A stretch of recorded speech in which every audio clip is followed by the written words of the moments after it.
Hello, everyone, and welcome to the 27th National Health Equity Research webcast. Very exciting time, and can you believe we're still here in a pandemic? I'm Leonida Inge, Race and Southern Culture reporter for North Carolina Public Radio, and I've had the opportunity to crisscross this state and the country, really collecting diverse voices and presenting them to the public to better help them understand race, culture, and place. And I will be your moderator for today's interactive webinar, where we will discuss this year's theme, This is Us: Dissent, Denial, and the Health of Populations. Well, speaking of race and place, very important to me, we would like to open our webcast with a land acknowledgement. North Carolina is home to the Occaneechi, Lumbee, Coharie, Hollywood-Saponi, Eastern Band of Cherokee, just along with many other indigenous peoples living in both tribal homelands and in urban settings. And we acknowledge and give thanks to the first peoples of this land and their descendants. And it is also important to acknowledge and honor the crucial role of enslaved people in the early days of this campus. You know, enslaved people were sold as escheated property to help fund the establishment of the University of North Carolina, and the labor of enslaved people built UNC Chapel Hill and undergirded its operations until emancipation. We acknowledge and give thanks to the enslaved people who built UNC and to their descendants. On behalf of this year's organizers and sponsors, I would like to welcome everyone joining us from across the country and from outside of the United States. You know, closed captioning is available during this webinar and can be turned on at the bottom of your screen. Before I introduce our panelists, I would like to recognize several of the many organizations who've made today's webinar possible. We extend a special thanks to our leading co-sponsors, the UNC Gilling School of Global Public Health, led by Dean Barbara Reimer, the North Carolina Area Health Education Center, led by Hugh Tilson, and the UNC Center for Health Equity Research, led by Dr. Giselle Corby-Smith. For several decades, UNC's Gilling School of Global Public Health, has been committed to groundbreaking research and exceptional teaching. But I most admire its dedicated service to people across North Carolina, the United States, and the world. So this marks the 27th year of the school sponsorship of the National Health Equity Research webcast, a smart and deliberate way to help tackle global health disparities and to speak out and encourage others to join in on this conversation. So it's my pleasure now to turn the floor over to Leah Cox, Vice Provost for Equity and Inclusion at UNC Chapel Hill, with today's welcome. Thank you. Thank you, Leonida. Hello, everyone, and welcome to the 27th National Health Equity Research webcast here today. And I am Dr. Leah Cox, Vice Provost for Inclusion and Equity and the Chief Diversity Officer here at the University of North Carolina at Chapel Hill. While I'm new to UNC, I would say that many of us are not new to the issues around health disparities in the U.S. As someone whose discipline and work focuses on issues of inequities, discrimination, racism, and social injustices, this is a topic that connects to what I do and what many of us understand and know in multiple ways. We recognize that the United States is home to persistent racial disparities in health coverage, chronic health conditions, mental health, and mortality, as many of us have seen in real time in the past 18 months of a pandemic. These disparities are a result of decades of systematic inequality in American economic, housing, and healthcare systems. I'm excited today that this webcast will continue the conversation and shine a spotlight on this issue to focus on persistent inequities facing Americans, African Americans or Black Americans, Hispanic Americans or Latinx Americans, Asian Americans, Native Hawaiian or Pacific Islander Americans, and American Indians or Alaskan Natives. My hope is that learning more about these disparities can be a way of lessening these kinds of inequalities. Engaging in these conversations and analyzing some of the root causes of racial and ethnic disparities, and then discussing what can be done to eliminate them to serve all of us in creating an equitable community. So I want to thank our panelists up front and thank all of you for being engaged in this conversation that will require a deliberate and sustained effort to address these inequities. Thank you and enjoy the webcast. And thank you very much for those words. And now it's time to briefly introduce our panelists for today. Our first presenter is Eduardo Bonilla Silva. Eduardo Bonilla Silva is the James B. Duke Distinguished Professor of Sociology. Mr. Bonilla Silva has published 5 books to date.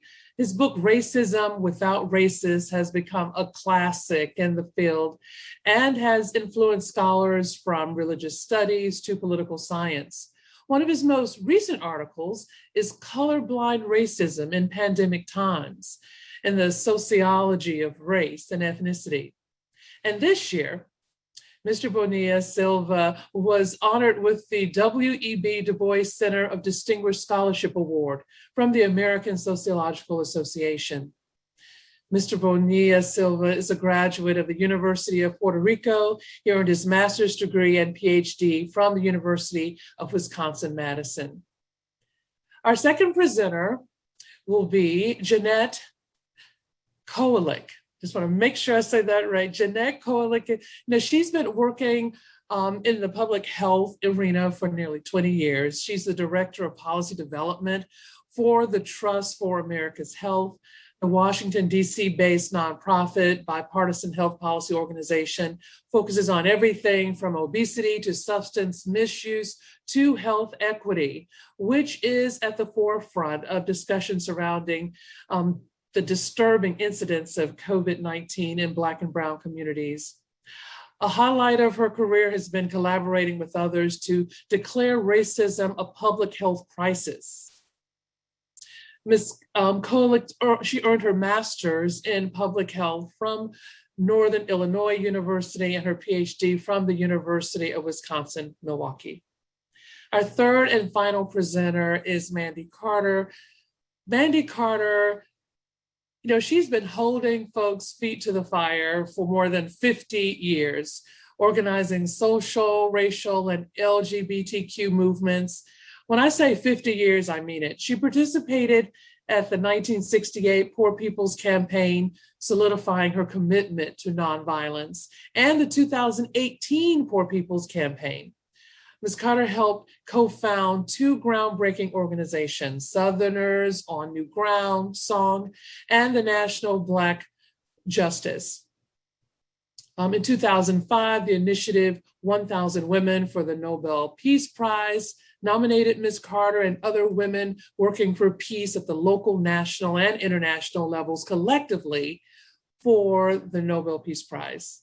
Well, let's give a huge welcome to our distinguished panelists today. Each panelist will make a 10-minute presentation. Following the presentations, we will engage in a question and answer session. So please submit your questions in the Q&A chat throughout the webcast.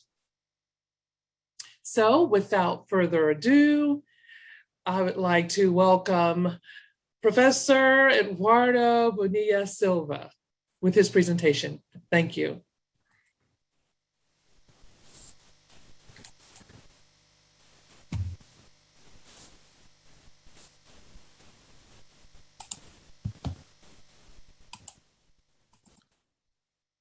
Okay, that's the title of my presentation. What makes systemic racism systemic?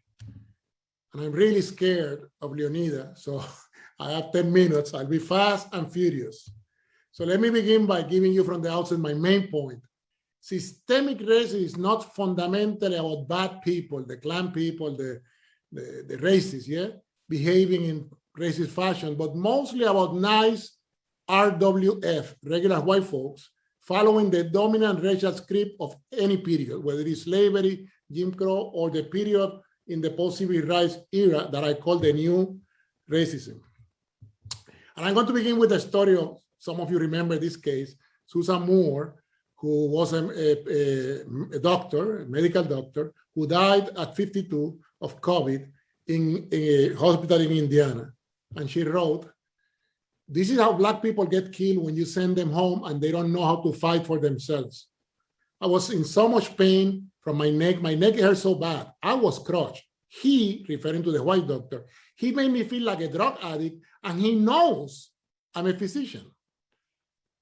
When the doctors did the scan, they did find new damage in her lungs, but kept her waiting for hours for painkillers.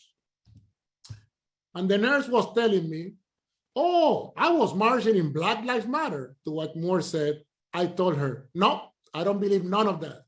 Not one bit, not one iota. You wouldn't even know how to march, probably can't even spell it."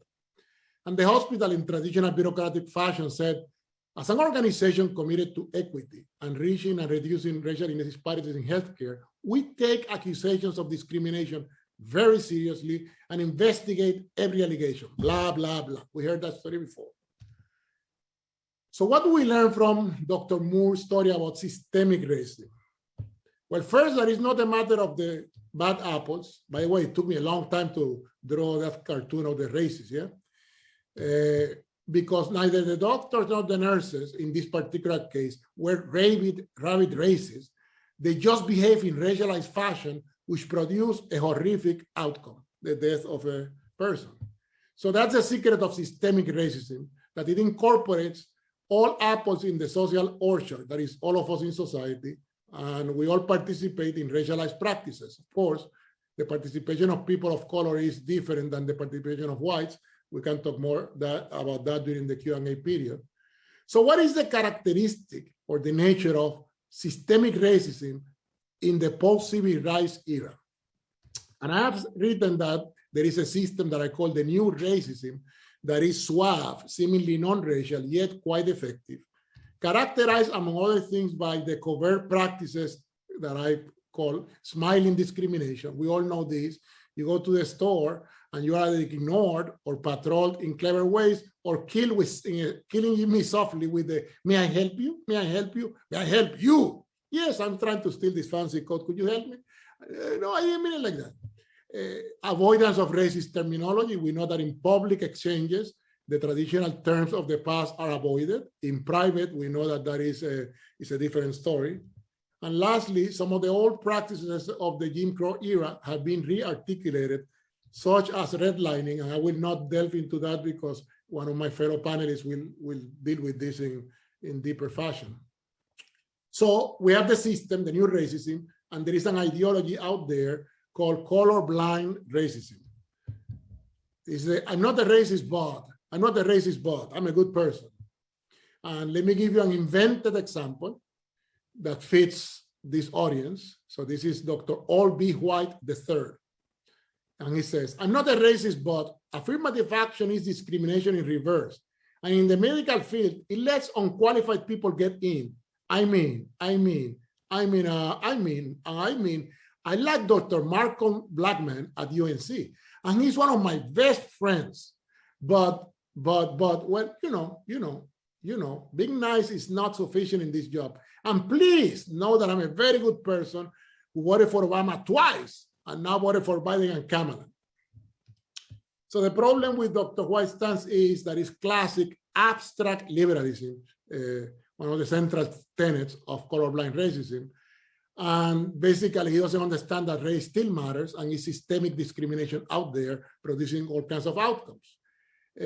He also has this rhetorical incoherence, the I mean, I don't know, And lastly, all kinds of semantic moves to avoid the appearance of being racist. Yeah, I'm not a racist, but so my best friends are white, are Black, etc.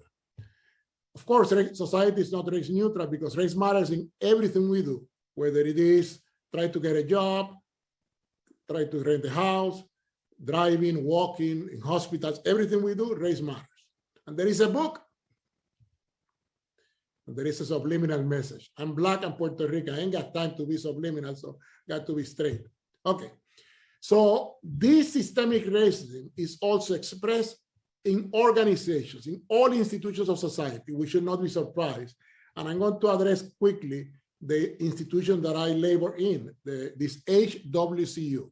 And HWCU means a historically white college and university. And these places, UNC, Duke, Wisconsin, etc., they have a history, a demography, a curriculum, a climate, and set of symbols and traditions that embody, signify, and reproduce whiteness.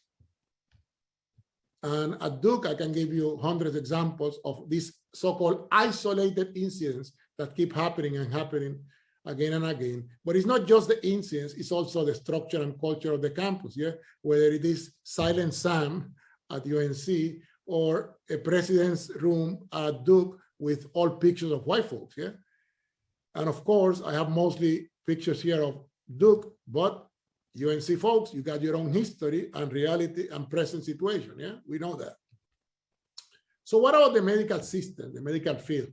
Does the medical field also has a history, demography, climate, and set of symbols and traditions that embody and signify whiteness? And the answer is yes. So for example, in terms of proportionality, we need to understand that we, people of color, Blacks and Latinos, we are 34% of the population today, 2021, and only about 11% of doctors happen to be folks of color. I'm talking Black and Latino. And the impact of that is that white doctors are significantly less likely to work in communities of color. Therefore, until we achieve representational parity, we're going to be then not having enough Black and Latino doctors for our communities. And we know that it's a long history of eugenics, and that history unfortunately continues today. But I want to make an important point that the problem of racialization is not about the legacies of the past. Everybody keeps talking about the Tuskegee experiment, etc. As important that that is, I am more concerned with the contemporary practices of racialization in the medical field, in hospitals, etc. So for example, we all know that, and this is a recent survey in 2020, 50% of medical trainees believe all kinds of myths about Black people, including that they have thicker skin and less sensitive nerve endings. That means what? That they believe that we, Black and Latino people, can take more pain, therefore, no soup for you, meaning no pain medication for you. And that's not because if you are a doctor, nurse, or a technician, but that's part of the white collective view that whites believe that we can take more pain. So all kinds of experimental work shows that clearly. So what about you, white member in this audience? Where do you live? Who are your friends? What kind of church you attend? What school do you send your children to? Who challenges your views on race? You see my point?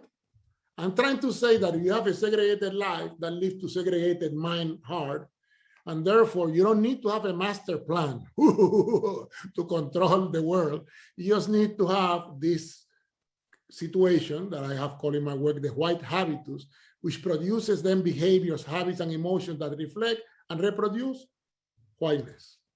So, and because whites benefit from the racial order of things, they just keep trucking along as they don't see any reason to rock the boat because everything is all white. I mean, all right. So systemic racism is you. It is us. Of course, no symmetry in the situation between Blacks and whites, yeah? We all participate, but it's not the same to be an enslaved person than to be a master.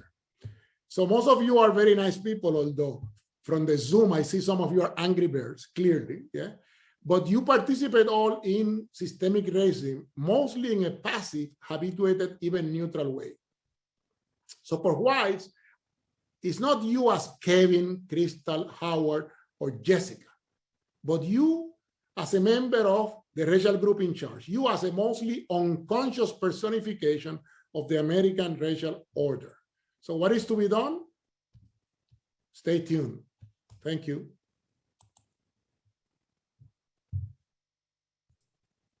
Well, thank you very much, Eduardo. for that. We need to find out who are the angry birds out there.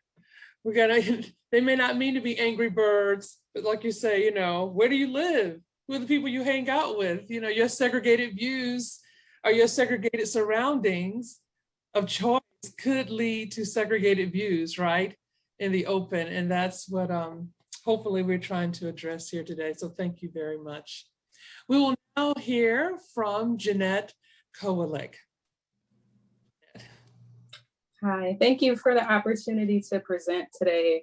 And thank you to UNC Chapel Hill, the Center for Health Equity Research, the Gilling School of Global Public Health, and then specifically just shouting out the Trust for America's Health, Baylor University, and then my hometown of Milwaukee, Wisconsin, the home of the world champion Milwaukee Bucks. So just putting that out there. Today, I'll talk a little bit about policy's role in either harming or healing communities. And my frame of reference is I'm from Milwaukee. I grew up in Milwaukee. I completed most of my public health training in Milwaukee, but I also started my career there in public health as an intern at the City of Milwaukee Health Department. I left in 2008. I returned in 2018 to serve as the city's health commissioner and stayed up until around this time last year. And I would have stayed longer if I could have, but it was a very harmful role to be in. And I had to make that tough decision to leave and to move on to provide some support to communities across this country through the work that I do at the Trust for America's Health. Next slide. So level setting, it's always important to acknowledge definitions. So Dr. Bonilla Silva did that with the systemic racism conversation, which is extremely important. We tend to see that more tied to discussions of racism these days, but we also have to acknowledge the role, as he said, of individuals in the system. So you also have to look at the different levels of racism. As Dr. Kamara Jones states, that there's internalized individual, looking at how do we act towards one another, which is what we normally think of when we talk about racism, looking at institutions and systems as well. So just acknowledging that there's a variety of forms of racism, which are all harmful, but moving them together at the macro level is more problematic because it can really shift policy, which is what we've seen for decades in this country, and the resistance to change. So just noting what policy means, just using the CDC's definition, it's a law, regulation, procedure, administration, or administrative action, incentive, or voluntary practice of governments and other institutions. So acknowledging that there's a lot of power in policy to either maintain a certain way to bring about change or to dismantle things. So we want to make sure we're also talking about the significance of policy. I also have just basic definitions here listed for health equity, that everyone has a fair and just opportunity to be as healthy as possible, and removing these obstacles such as poverty and discrimination and their consequences. Health inequity is the flip, systemic differences in the health status of different population groups. And then, as I mentioned, racism, using Dr. Kamara Jones's definitions. Next slide, please. Then we also have to talk about what anti-racism is, because we know that there's been more conversation about anti-racism. So we talk about racism, but what about dismantling it? So it's the active ongoing process of dismantling systems of racial inequity and creating new systems that are upholding and embracing communities of color. And then also acknowledging the need to call out anti-Black racism. And this is something that Dr. Kamara Jones also highlights, but that within people of color, groups of color, that there can be some hate towards Black people or people of African descent, which makes it very difficult for us to move forward. Oftentimes there's other whataboutisms that can rise up and serve as barriers to true progress and change. Next slide. So we all hear about social determinants of health, and you can click through this just to show. Okay, so social determinants of health. And oftentimes when we start talking about racism and the impact of racism, especially through a policy lens, there's this, well, what about people's behaviors? Or, for instance, the Trust for America's Health just released a State of Obesity report this week. And of course, obesity has gotten worse through this pandemic, but just, there's sometimes a focus on individual behaviors or, choices that people make, but there has to be some role of policy in what is available to people, and knowing that there has been intentional cutoffs of access to healthy fruits, vegetables, access to free and safe places for recreation. So all of these things impact one's ability to be healthy. So just acknowledging, when we talk about social determinants of health, we also have to talk about health equity. We also have to talk about racism and anti-racism from a policy lens. Next slide, please. So this is just classic, just acknowledging the other factors that kind of come into play when talking about health. And the fourth point I really want to highlight is the weathering that can occur from racism. So it compounds with other forms of discrimination. We all wear multiple hats. And because of that, we have more intensity as far as inflammation can occur. Like, I have a number of autoimmune conditions myself, and I'm not that old. So just all of the things that I personally have experienced, and it's no surprise that I have multiple autoimmune conditions because of these various forms of discrimination and racism that I have received over my life course. So just acknowledging many people are in this boat, and talking about medical racism and how do you find out a diagnosis and get access to care is really, really challenging. And I'm sure that's a whole nother talk we can share, war stories about some of the negative experiences we've had with the healthcare system here in the United States. Next slide.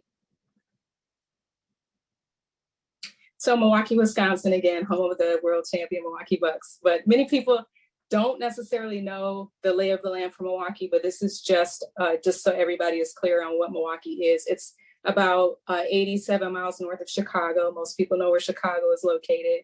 And the county is about 1 million people. The city, which takes up the bulk of the county, is about almost like 600,000 people. And this was the jurisdiction I was responsible for as health commissioner, but also the full county as in charge of the pandemic. So just acknowledging the diversity of the city versus the county. Most of the diversity in the county falls in the city. As you can see, it's majority people of color. Next slide, please. So just again, highlighting some of the things that have happened last year in Milwaukee. Next slide, please. And in the past, so just like many other cities in the 1960s, the civil justice or civil rights movement with housing, after Dr. King's assassination, after Malcolm X's assassination, just seeing people rise up, organize, really fight for a better way for today. And just reflecting on where we're at now compared to years ago. And some people argue, well, there's been a lot of change. We've made a lot of progress. But as we have seen lately, especially through this pandemic, that we're really not as far along as we thought. Next slide, please.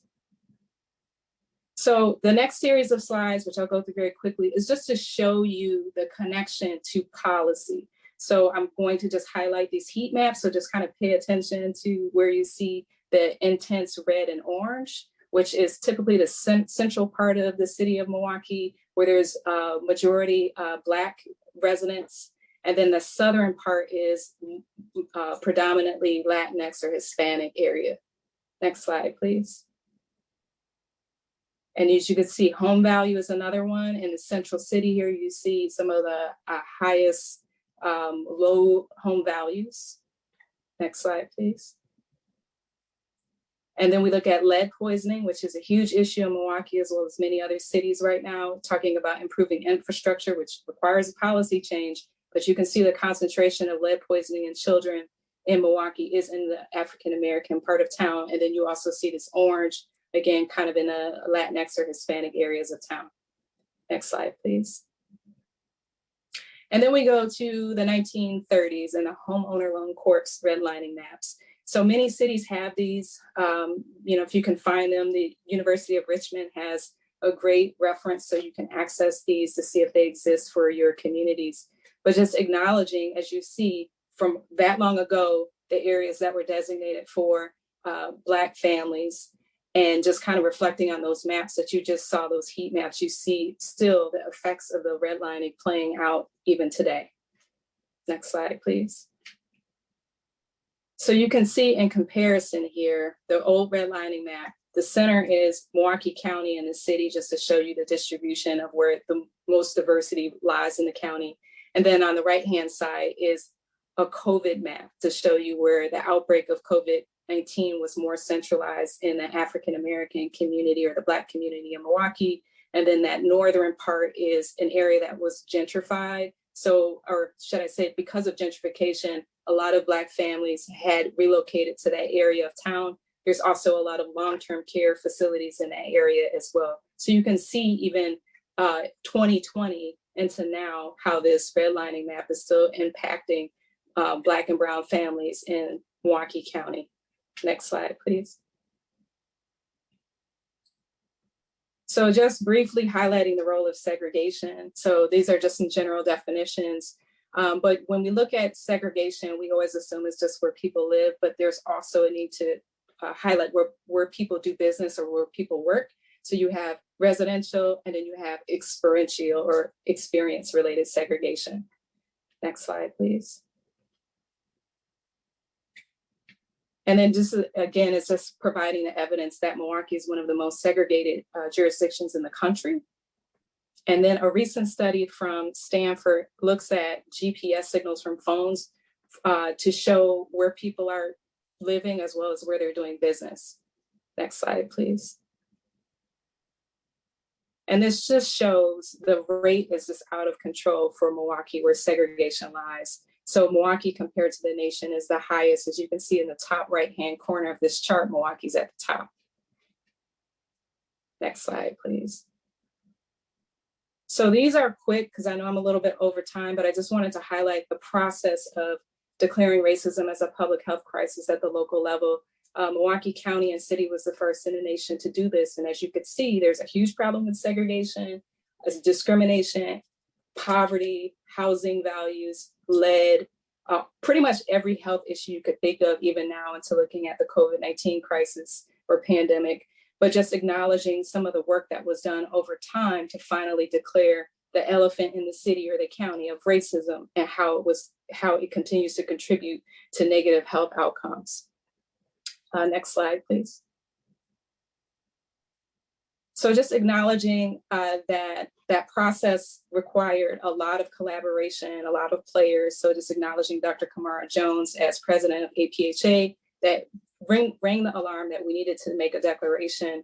And then my good colleague and friend, Lillian Payne, who worked to help make this possible at the state of Wisconsin through the Wisconsin Public Health Association. And then my colleague, Nicole Brookshire, who was the director of the Office of African American Affairs, who basically helped to make the county make the declaration first, and the city, we were able to follow through 2 months after. Another point is we also worked to create a city-county task force on climate and economic equity. We have to talk about the role of climate change and its impact on communities of color, as we're seeing now, every time we're seeing more and more natural disasters and who's being impacted most. Next slide, please.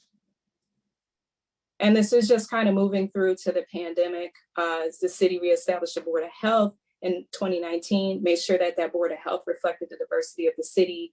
And then moving through the pandemic, the fact that we were aware and we were being intentional about the role of racism in health outcomes and policy, we were able to prioritize gathering data on race and ethnicity early in our COVID response. And we were sharing that in real time. And that ended up getting national traction. And it also helped other communities see that it was important to know who was being most impacted by COVID-19 to recalibrate outreach strategies, testing sites, now vaccination sites. But because we had this heightened level of awareness that this was important for us to capture, not for research purposes by any means, but to take action and for practice and implementation. Next slide, please. And then just kind of wrapping this up quickly. So from that point on, we were ringing the alarm that there was an issue, that we had limited resources. We were waiting for CARES Act funding. There was a number of local foundations that helped kind of bridge the gap till that federal money came in. We also invested in communities or businesses of color to help with mass production as well as outreach. So we were trying to give money back to the community to help solve our own problems. So it wasn't necessarily us coming in trying to be the savior, but we were just trying to provide the resources so it could be meaningful and supported.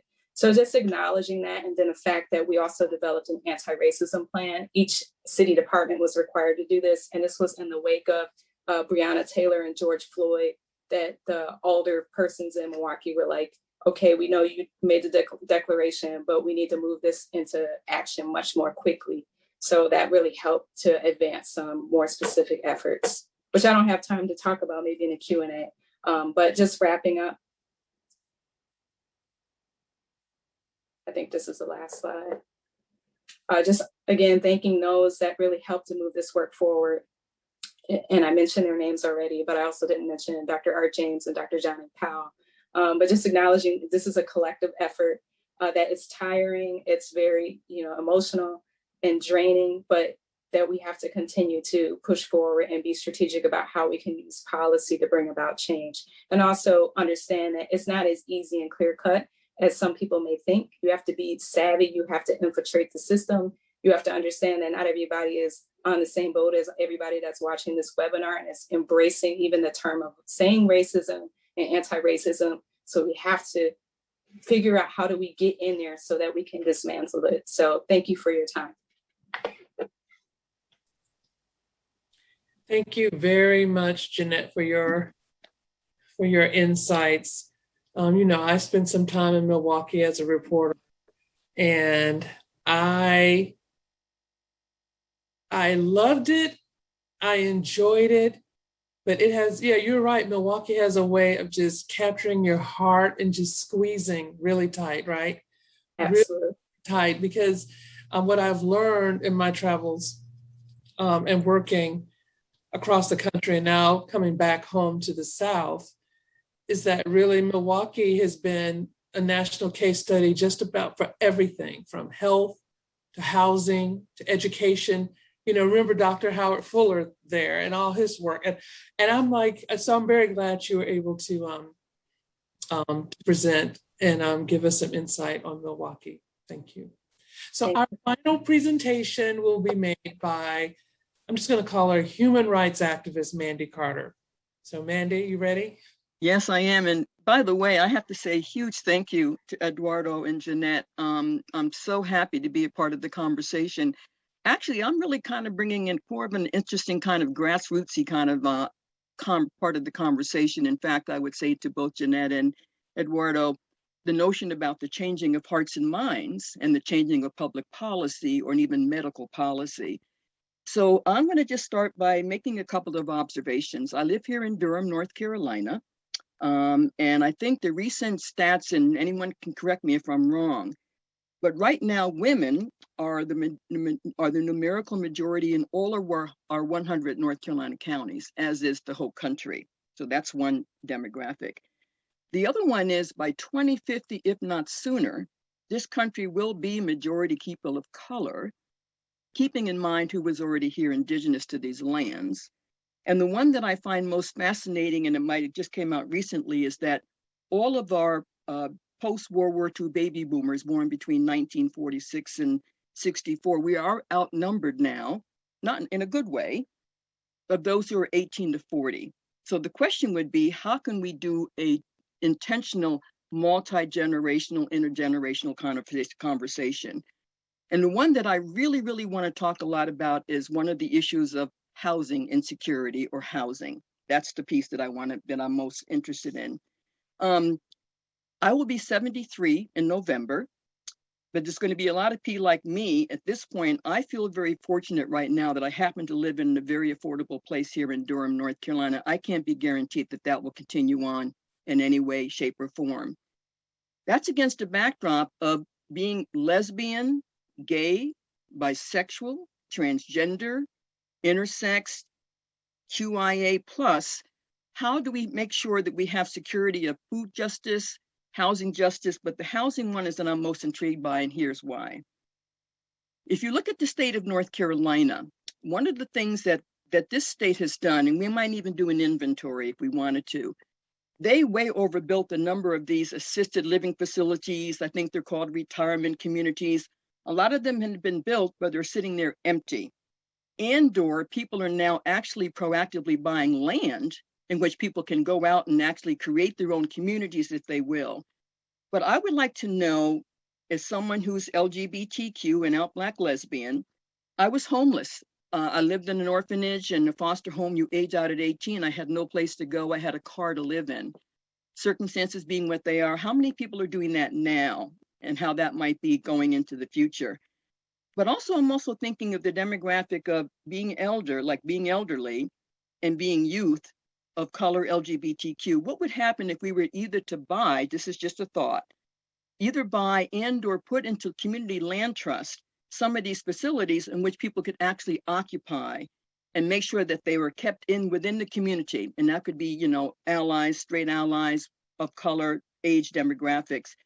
But I think the intentionality, if we were to try maybe with Southerners on New Ground, now we're in our 30th year coming up in 2023, and the National Black Justice Coalition, what if we were to start doing some conversations with organizations like the AARP, or thinking about Eduardo and even Jeanette, if you were to, like I'm looking at Milwaukee, if you were to think about what is this there now, are there options, are there alternatives about how you could secure housing permanently, not just temporarily, and how that could be done either through politics, through city council, and so on and so forth. I'm just trying to think out loud about how that might happen in terms of what the ability would be.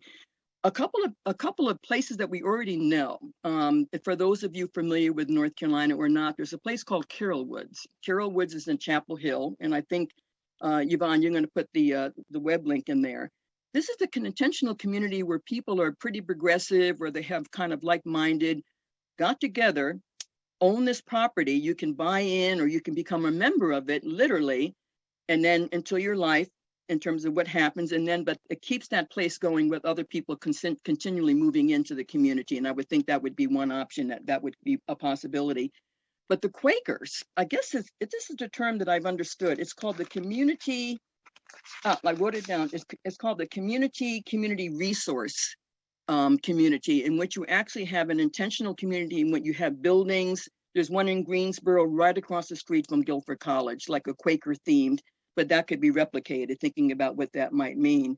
So I don't want to belabor the point, but I was just going to ask both Eduardo and Jeanette, when you were talking about the stats you have and the situations in which you're looking at, and demographically how this country is becoming more and more multi-generational, my age and more, what would be some overlays of what you shared in terms of medical?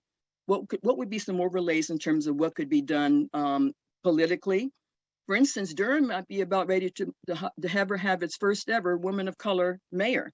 That might happen. Boston is about ready to have their first ever woman of color mayor. So you see the demographics that could be kind of played in as well.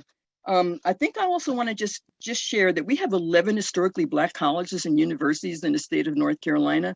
Could there be a way to have this conversation connected to UNC Chapel Hill, some of the other schools, and think about how we could do maybe a 10-year, 20, 30-year plan down the line about how this could collectively work with people, like I said, grassroots organizers, in addition to doctors, politicians, people who are going to really be concerned about the welfare of the rest of us in the state, and or how you could replicate that around the country as well. I'll end with this. I'm going to put some, I think I had given some links that I'll also drop in here as well. Something I was really struck by is that you have, and I'll share one quick story before I end. I had a friend of mine who was a lesbian. She was living in a retirement community here in Durham. She couldn't be out. And we invited her to be a part of a program. She said, I can't be out here, Mandy. I have no support in this community, in this particular community. She finally had to leave. Why was that the only options?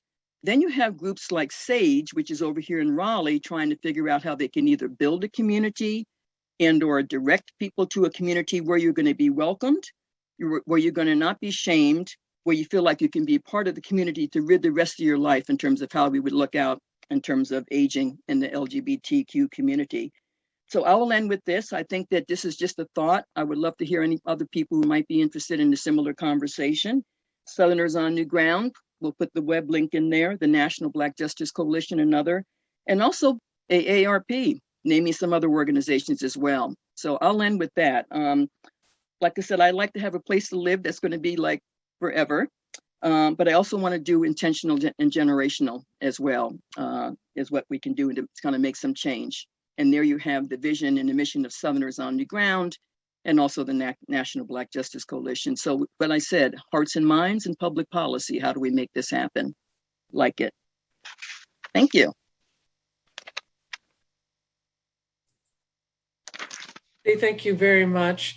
And, you know, when I think about your comments, I mean, we just want people to do what's right and what's good, right? You know what I'm saying? So, I mean, that's almost the bottom line when I think about it. When it comes to, you know, housing, affordable housing, definitely making sure our elder population is taken care of. But we want things to be good, and we want them to be right.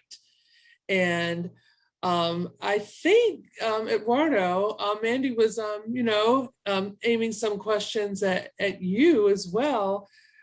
For example, you know, in this time that we live in, I know you used a term sort of called, what did you call it? This, it's sort of this new racism, you know, and so I wanted to know, when you talk about new racism, how has that evolved, you know, especially in the last few years? You know, when you think about where we are now as a people, you know, even in the state of North Carolina, not to mention the country, but this new racism during this time of pandemic. And we know the discrimination and the lack of equity and inclusion that's happened even during this time. So explain that a little bit more for us. Yeah, let me begin by admitting the obvious, which is no system of domination works in only one way. Meaning, I think that the new racism is the hegemonic or dominant way in which we transact racial affairs, racial business. But obviously, we still have the Klan and the Proud Boys and all kinds of boys and crazies out there. So it's possible to have both things, new racism as well as old racism. And admittedly, old racism has been growing in the last few years. But I still that the continuation of housing discrimination in the streets, discrimination in health, that is not done by the Klan. The Klan doesn't have the numbers and the capacity to produce and reproduce racial domination. So that's what I put the onus on regular white folks, because I think it's nice white folks doing the white thing on a daily basis, living in their white neighborhoods, sending their kids to white school, doing the white thing, eating white bread. That's the fundamental way in which we produce and maintain domination. Yeah. So Mandy's comments about the housing. Yeah. So we move from the older exclusionary techniques of the past. Yeah.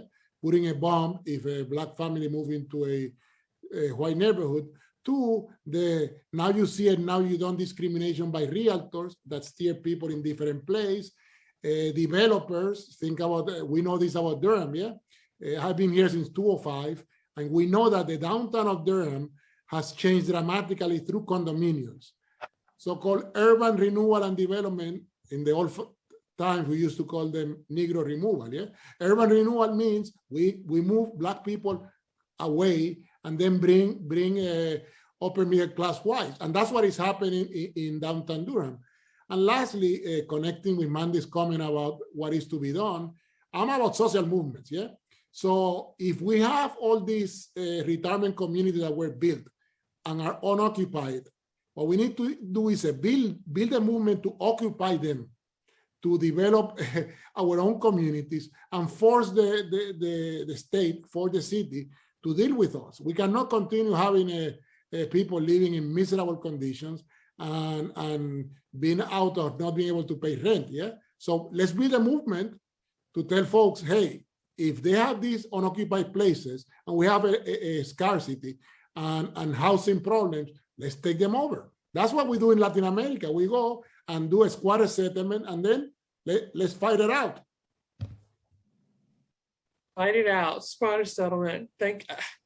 I've seen that, and I actually think it has worked in several places around the world.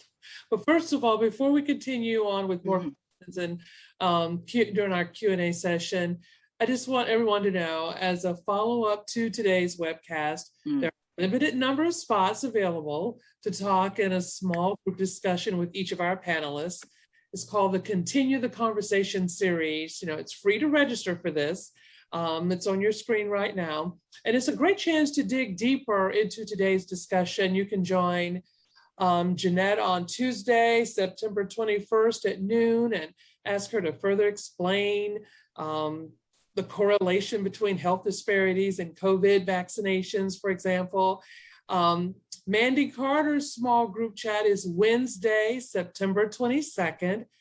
She will likely have more to say about the organizing of models that link race, class, gender identity, the South, and the pandemic. And you can speak more. Professor Eduardo, Thursday, September 23rd. And, you know, for example, Eduardo, what do you think it will take to get more people of color vaccinated, especially when we live in these times, you know, when, you know, a lot of people of color are afraid to go to the doctor, or like you said in your presentation, you go to the doctor and you're treated like you're a drug addict, for example. Again, all are welcome to attend and to register for the Continue the Conversation series, and the registration links are in the chat and can be found, of course, on the website. So each conversation begins at noon Eastern time. So if you haven't submitted your questions today for the Q&A, please do so. We'd like to move on with more questions. You know, there was actually a comment, Eduardo, when you were mentioning something about, I guess, people of color, and just this, you know, we've always been thought that, you know, we were tougher, we didn't feel pain, our skin was thicker, you know, and we know comments like those not only are racist, but it goes back to slavery, actually. But there's some people in the audience that like you to actually talk more about that, and how that may be playing a role in how, I guess, people of color are being treated at the doctor during this pandemic, if you can even get to see a doctor, first of all. Yeah, obviously, the person who posed the comment is absolutely right. That mentality of Black people can endure more pain goes back to slavery. But my concern is not just the legacy of slavery, is how that whole idea has remained even among so-called educated people, yeah? And that forces us to go back about systemic racism as a collective project, because in the social sciences and in society in general, we have said that the racists are the uneducated, Southern, working class white folks, yeah? And now we're dealing with educated people. Think about what I mentioned. 50% of medical trainees believe this nonsense. So therefore, we have to understand that the problem of racism is not just about, again, the poor, uneducated folks, but also regular white folks. And let me end by making a controversial claim. When you have a dominant ideology out there, it will affect everybody, including Black and brown people. So we, Black and brown people, believe to a certain extent this nonsense about having tougher bodies, yeah? There is a book by titled Darwin's Athletes. And in that book, the author shows how Black people, so we fight all the stereotypes about intelligence, morality, et cetera, et cetera. But then on the strength stuff, we say, well, obviously we're stronger than white people. We jump higher, we're faster, et cetera. So we got to be careful that we don't then end up in a silly corner in which we, unfortunately, accept elements of the prejudicial views against us. So we think it's a positive stereotype, but it is not. Because if we buy the idea that we are superior physically, that has an impact on when do we choose to go to the doctor, as well as then, so we get it from both sides, from the doctors misreading us, but also from us not doing what we should do. As soon as you're vomiting blood, go to the doctor, yeah? Don't be thinking, oh, that's nothing, that is serious, yeah? And I like to add something from the maternal child health, birth justice, reproductive justice frame too.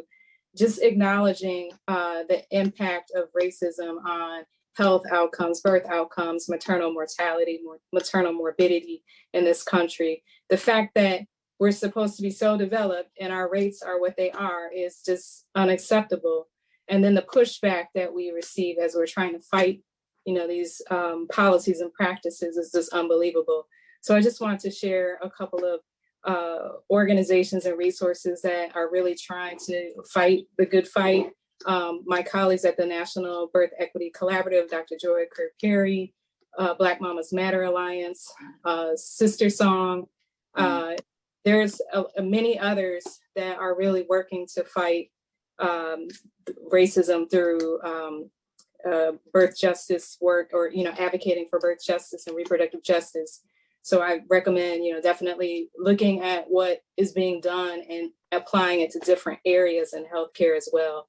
Sometimes we see, maybe you're in pediatrics, maybe you're in geriatrics, whatever area, discipline within healthcare, or even just, practice in general, that there's things that you can learn. There's groups that are really progressive and really working on dismantling these racist policies and practices that you can learn something from. So just putting that out there as some resources that you could look at if you're trying to figure out where you fit in and how you can help advocate for change.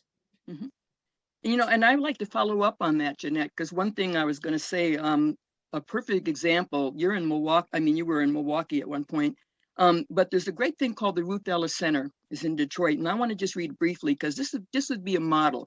And by the way, when I mentioned the idea of either like if there's homes or there's buildings or facilities, do you have anything like that happening where you are? I know that there's, certainly here in Durham, Eduardo, there's been a lot of talk about possibility of homes and or building or whatever that might be, some land. But what I love is that when I talked about grassroots, Ruth Ellis was a 100-year-old Black lesbian living in Detroit. And she ended up being homeless. And this is a description, but I think that might give like a clue of how this could be replicated. The Ruth Ellis Center is a Detroit area social services agency that serves the needs of runaway, homeless, and at-risk lesbian, gay, bisexual, and transgender LGBT youth. Among their services are now a drop-in center, a street outreach program, foster home, and health and wellness center. The center is named after Ruth Ellis in honor of her allowing her home to come serve as a refuge for the African-American youth. So one idea of a woman who had already experienced that ended up being now an agency. But what I like about it, though, what I'm thinking about both you and Jeanette and also Eduardo, it's the campus, because they work with the social services on the campus not far from Detroit. They're working with the welfare system. They're working with youth, LGBT youth of color, and having conversation in which they can really talk about who they are, safe spaces to be. But also some of them are thinking, wait a minute, I got my break. How do I turn around and become like a grassroots kind of organizer, figuring out how also to relate to elder as well as youth. So it's an idea that just came out of her thinking, I was homeless, I live in a car, what can I do? And now that has become really a good model. And I don't know if you have anything like that at Duke End or at where you are right now, but I think that's one of those wonderful hearts and minds in public policy is a perfect example. I think I just want to share that. And I think it's RuthEllisCenter.org, and we can put onto the chat right there. Just wanted to share that. Oh, yeah, great. And one other point that I think you raised too is like, how do you get started, right? Yes. Like, we have the system level change policy, but people still have immediate needs in the community or at the local level. So, like we were waiting for COVID funding to come, like eventually it showed up, but there were still needs. People needed groceries, people needed, medications, transportation. Who's providing that? And, there's of course like United Way chapters or groups in pretty much every city. And a lot of them were doing a lot of investment in these startup initiatives, local initiatives, but even others, like you might have someone that has good intention, they have a good connection with the community, they're trusted, they have the passion, but they don't have the resources, meaning like the money to get it started, or even a knowledge of how do I set this up. So how are like foundations and local governments and state governments, how are they investing in getting these things off of the ground? And oftentimes you'll see the same players in every city, right? Like everybody knows there's certain agencies, they always get the grants. But what about others that are trying to get going and don't know how to get their foot in the door? So there has to be more investment in capacity building. And that's also a form of reparations too. Like invest, it doesn't have to be so complicated and so much paperwork to get the money, especially if it's like for like $30,000 or a small amount. Sometimes it's more trouble than it's worth. So I'm just reflecting on some of the things I've been exposed to recently, and where it's like, yeah, we believe in Black Lives Matter, but we're just going to give you $10,000. It's like, what is that doing? Granted, $10,000 is, money, but to get something really going, there has to not just be a one-time drop in the bucket. There should be longer-term investments. And as you noted, like, what's the 10-year plan? Things should be longer range and not with all of this red tape and loopholes to try to trip people up so they lose their funding. I agree. And we actually here in Durham, we have a thing called Fed Up, FED Up. And I think like once a week or once a month, they organize with Centro Hispano and the African American community, and they actually give out food, resources. They're giving COVID shots, that kind of thing. That, like you said, it's not just a one shot, but there's a consistent continuity of how that might happen. And also, I'll just say to both of you as well, how about that town gown dynamic, right? The college campuses and then there's the community. And where's the intentionality sometimes about how you can bridge that and/or create something that could be like a collaboration or something going forward. So that would be potentially, and you already mentioned a lot of that, Jeanette, as well, but I think that's another part. And we have a 14th congressional district coming into North Carolina. A lot of people are moving here. And how would they even know where to look, how they can be a part of and, join into the effort, both in terms of youth and elders, both would be great. So FYI. Wow, it's a lot going on. It's a lot to do. And I would like to think and hope that in our audience, there are a lot of young researchers out there, not just young researchers, old researchers, middle-aged researchers, professors, students, folks that that really want to make a change. One question was, what do you feel that would be most effective in trying to get, say, white people in powerful positions to actually listen to the facts about structural racism? Because we know in a lot of the conversations, the folks that are talking about what needs to be done and the people who need help, are all people of color. When we know we're still not quite the majority yet, right, Mandy? I mean, I thought in 2020, that's what I was told when I was in 2020, but no, it's more like 2050. So there's still a lot of people that hold the purse strings and the power. And, what's going to make people change that dynamic and actually make an easy transition to when there will be so many people of color in the United States that we're all going to have to figure out a way to work together and be friends and respect one another as well. And everybody's got to have a house, right? Everybody's got to be able to go to school. Everybody's got to have a job where you aren't exposed to, viruses like COVID. It can't always be people of color fighting that fight. So how do we go about with this conversation? Even Eduardo, I just love your Angry Birds slide. I'll never. The white resentment, it's the white resentment, yeah. By the way, let me take a quick stab at the question. And obviously, we in the academy believe that the way out is through educational, rational conversation, dialogue, webinars, etc. I'm not putting down the podcast and the webinar, but let me tell you, if you want change you can believe in, you got to make it happen. And you don't make it happen with a book. You don't make it happen with a conversation. Again, I'm not saying we don't need education or conversations or webinars. But we need these social movements. We saw what happened to deal with police brutality. The murder of George Floyd led to a social movement that, to be honest, none of us predicted, yeah? And it was massive, national and international. And all of a sudden, man, the university started saying, mea culpa, we were bad.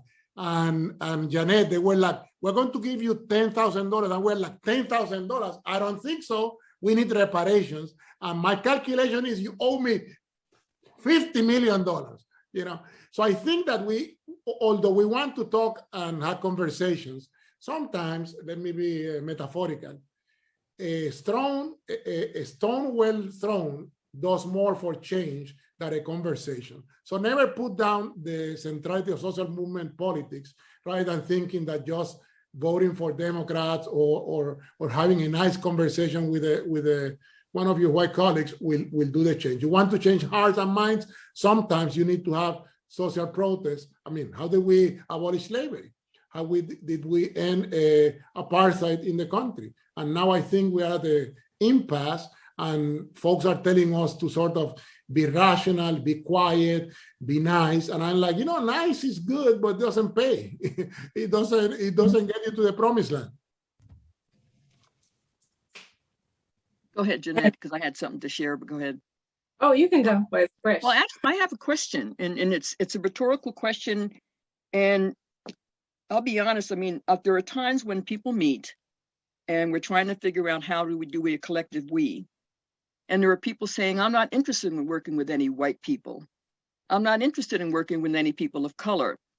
So if there are people who are the bridge builders who intentionally try to figure out how they can be the builders between the different communities, conversation, culture, and everyone's saying, no, the only way is this. But I tend to think, and this is just me, and I'd be curious to hear both of your reactions.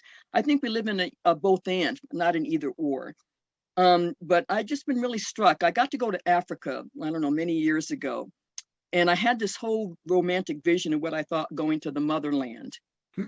And to fly, you had to get there by going to England, you get in these fancy planes. Then you fly into Zimbabwe, you know, we were horrified by what I saw in terms of what I thought the vision would be.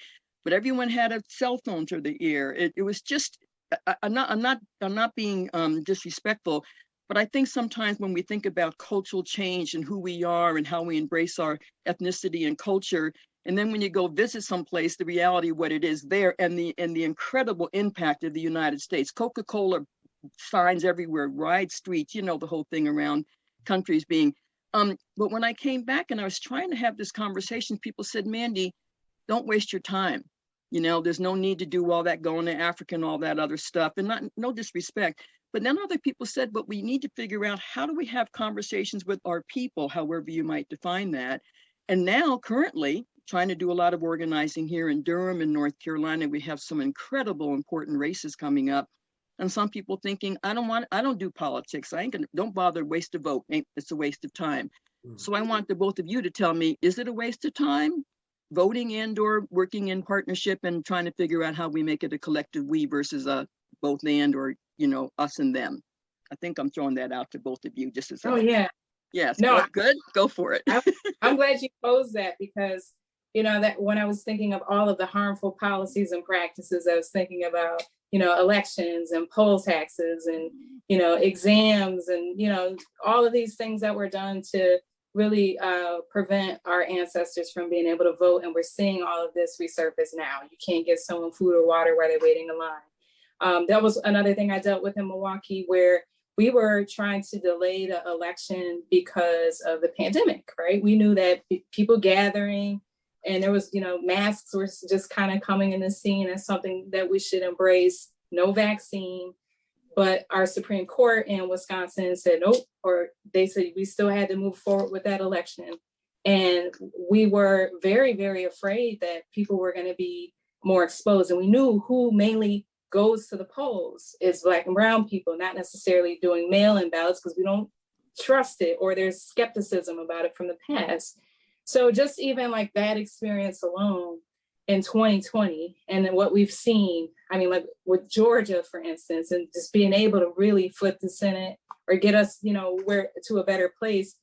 The momentum is there, but it's discouraging. And this is just me as a Black woman saying this, it's discouraging to see how, what we think is logical and fair is for certain people, for white folks that are empowered versus us, where if we try to follow the same recipe, it doesn't yield the same results. So I can understand why many people, and I'm hearing more and more that they're like, I'm not voting. This is, they're just playing us, or, they say, a lot of discouraging things because of what they're seeing. And part of that to me is an opportunity to just take a moment and pause and to figure out the strategy. If we're not happy with our candidates or who we have in office, it's a ripe opportunity to organize. And I know even running for office is a very daunting process. How do you even do it? Most people couldn't tell you, how do you get on a ballot? Also being concerned about having the money to actually run a successful campaign. If you want to run for mayor in the city of Milwaukee, you have to have at least $500,000 to $1 million. The mayor that's currently in, that was in for 17 years, is leaving to be the ambassador of Luxembourg. So all of these people are starting to come out of the woodworks that they're going to run for his seat. Do they have that money in the bank, to run a successful campaign? So that can be very intimidating too, especially if as a Black and brown person, that you are not making the same amount as a white man. Mm-hmm. So how are you going to get that money to be able to run a successful campaign? The other thing too is your background. Some of us have, things in our background where we may not necessarily be too proud of them, but when you run for office, they're going to start digging through your background. The media is going to start sharing what's going on with you, trying to embarrass you and discourage you from moving forward. And, it's just all of these things that can be just so overwhelming, why really good people that would be wonderful in office don't run, because they don't want to deal with all of that, nor do they even necessarily understand the whole process of being able to move forward. So there needs to be better supports and grooming and getting people in office that actually care and are from the community. Just because someone looks like us doesn't mean they represent us. And we have to stop playing that game too, because we have people that are some of our own worst enemies that are from our community. So it's like knowing who's real and who's fake, for instance. And then the other point that I wanted to make in relation to one of the earlier comments was about what is going on now. How do we change people? And I honestly, just through my faith as a Christian, just believe we are in this spiritual battle. And what we're trying to fight right now is, you see this demonic energy, like how these people are having these outbursts over masks, over being asked for a vaccine card, all of this stuff. And it just makes no sense. Like if we carried on like that, we would be in jail, we would probably shot or something like that. But you just see this double standard, how people are acting and getting away with it. And, this is just a high time to get spiritually grounded and get, with other folks so that we can work to make change, because just trying to do like our usual, read a book, go to a training, all of that is great, but we have to make sure the spiritual element of this is included.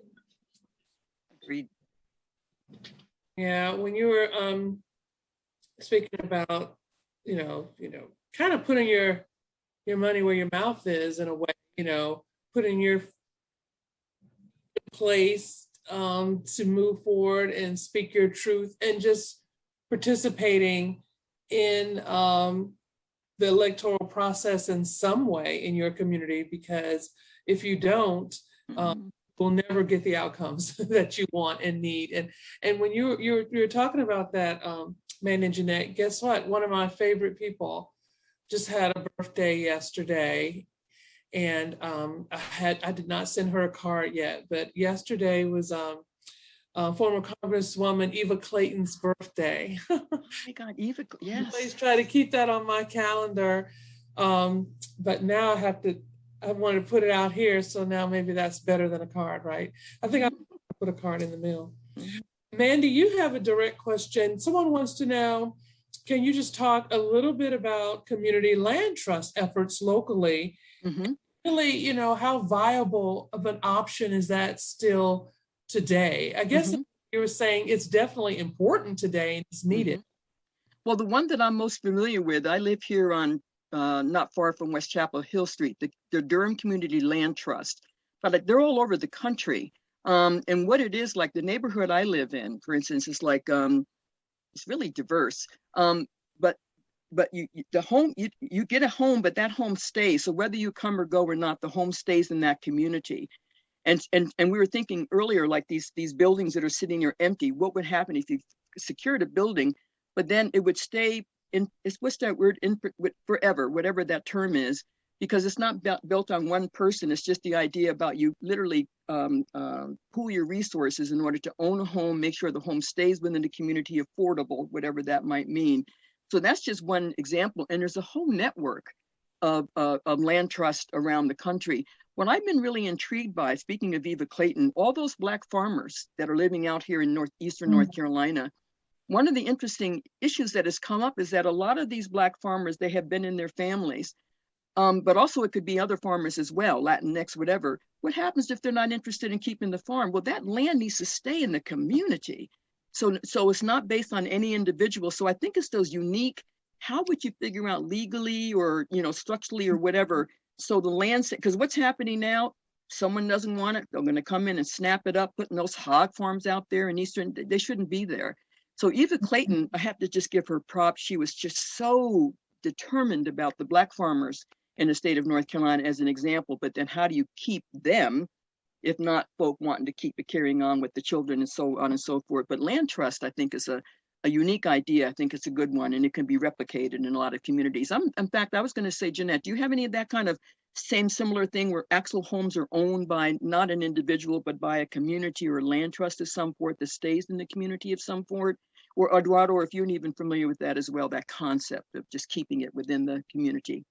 Mm-hmm. I'm hearing more about it. And then in Milwaukee, there's a number of younger Black people that are doing development and trying to reinvest in the community. Also taking advantage of the city's program where they, take over like properties that were, they lost, the owner lost it because they couldn't pay their taxes or whatever, and then reselling it to folks so that they could maintain that it's a local property. Big problem with a lot of these investors, out-of-state investors, buying up properties and jacking up the rents. And folks are, they can't afford it, or you have multiple families in a house because, it's like $2,000 or $3,000 a month or some crazy amount. So it's like, what protections are being done? What are some ways that policy can really help protect the community from that? Because, you see people capitalizing on this and just kind of, chomping at the bit, waiting for these evictions to go through for so many people that are underemployed, unemployed because of the pandemic, people that, are on the brink of foreclosure. So, I'm worried about 2022 when we start seeing a lot of the effects of the pandemic, of people being displaced because they couldn't afford to keep up with their rent or their mortgage. And what's going to happen? What's going to be done to save people so they're not being forced into homelessness or moving in unsafe, conditions or whatever. So. And then we have situations going on now that I probably won't speak to personally, in this time, when you look at communities where housing is so tight, how does one be forced out of their home during a time? How do you find another home? Especially when you're trying to take care of your health and your family's health and probably keep your job at the same time. I know that's a lot to think about, but Eduardo, maybe a few quick comments from everyone. Sadly, we have to wrap up. It's gone by so fast, but any words for us this late afternoon? Well, from me, I just wanted to say that obviously I vote, so electoral politics matter. But I do want to put the focus of politics in the U.S. I was born in the U.S. 59 years ago, and Mandy, I cannot believe you're 73. You're looking really good. Life has been good to you. Anyway, I'm 59, born in the U.S., but raised in the territory of Puerto Rico. And I can tell you something, that the idea that in the U.S. politics is restricted for most people as something that is just electoral politics, vote every 4 years, that is nonsensical.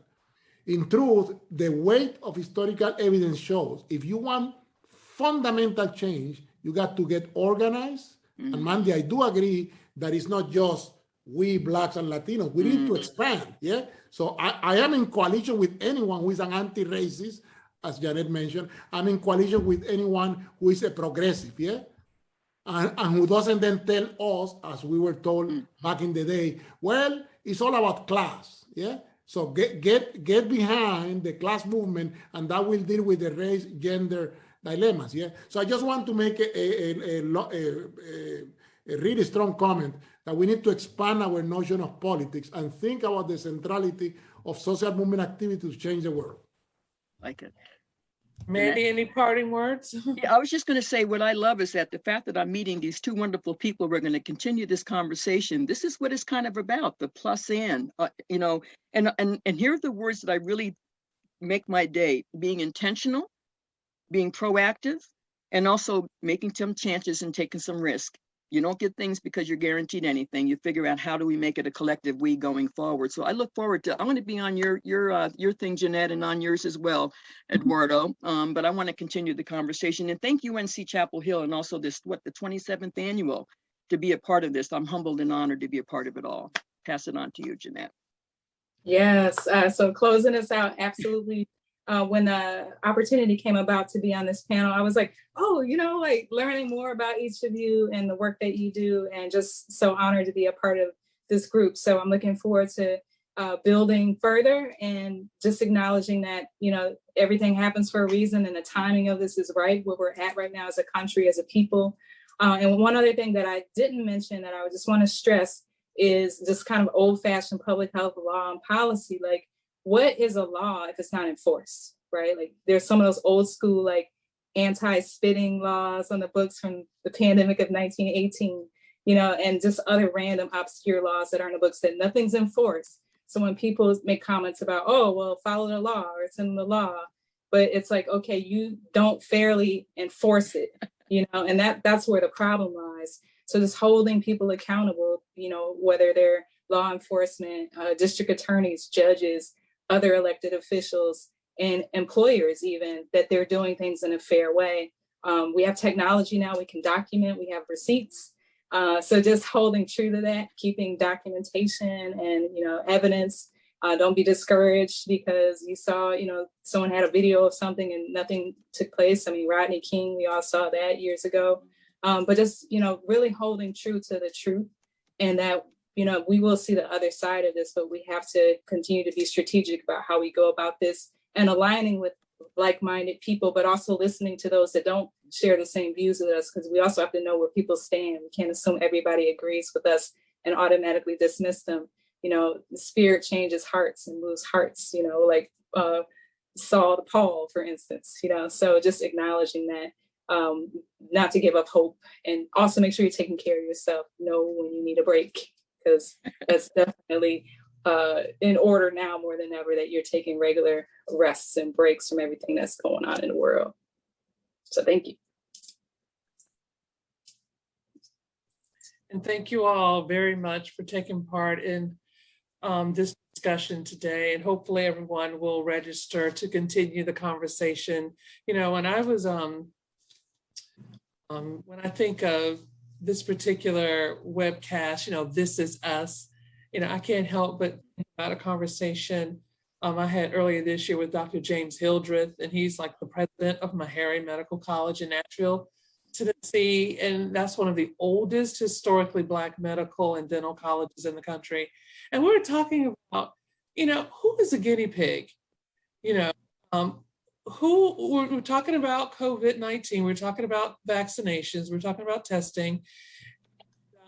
You know, I was hearing, you know, when I would talk to sometimes even people of color, like, I don't really want to be a guinea pig, you know. And so I said, well, Dr. Hildreth, who is a guinea pig? You know, how do you convince a group of people who have a justified fear of the healthcare establishment that they are not a guinea pig if they say get the COVID-19 vaccine? And Dr. Hildreth said, well, first of all, you know, there has to be trust. It always comes back to trust, doesn't it? And he says, so in Nashville, what I've in red, that this infectious disease researcher, he made sure that he was definitely one of the first people to get vaccinated in his community. And then, made his wife get vaccinated, then his family, and so on. And then second, he continues to educate the community and saying pretty much at this point, it's really too late. By getting vaccinated now, you can't be a guinea pig because so many millions and millions of people have come before you. So he adds, there's no vaccine probably, that we can actually think of that has actually been more evaluated and vetted as the ones that are out now. But, when there is still unequal access to healthcare, justified fear, dissent and denial, what do we do? What do we do? And so hopefully that'll be the conversations coming up. So thank you so much to all the participants from across the country who took time out to participate in this 27th National Health Equity Research webcast.